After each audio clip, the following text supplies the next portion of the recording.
Hi, it's David Liew here, reporting from Vienna, Eular 2024, here, obviously in the Congress Hall, where a lot of good stuff has happened. I just want to tell you a bit about a poster, which I'm a little bit late to, but I think gives a really important message. And I don't know why we're not talking about it a bit more. And this comes down to rheumatoid arthritis patients on Abatacept and looking at their Shingrix response. Now, we know that co-stimulation is potentially important in forming that immunogenicity against a vaccine.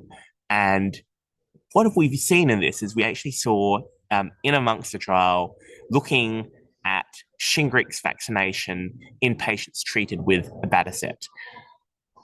The long and the short of it is that it's a bit disappointing, a bit scary, because we saw that in terms of a humoral response, the antibody response, we had a modest increase in antibody titer. And, at 12 weeks, we did have 64% of people respond despite being on Abatacept, but that faded away through to 21% at 60 weeks.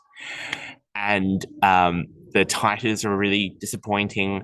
And then probably more pertinently, the cellular response, which we know is so important when it comes to vaccinating against herpes zoster, was really a swing and a miss.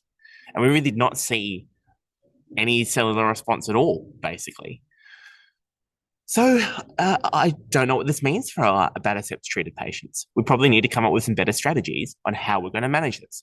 Should we be withholding Abatacept in the lead up to vaccination to try and optimize that response? Are we going about this the right way?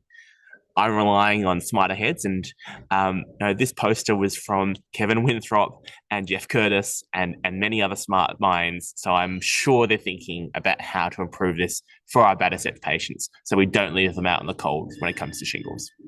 For plenty more on rheumatoid arthritis and everything else rheumatology at Eular 2024, you know where to go, rheumnow.com.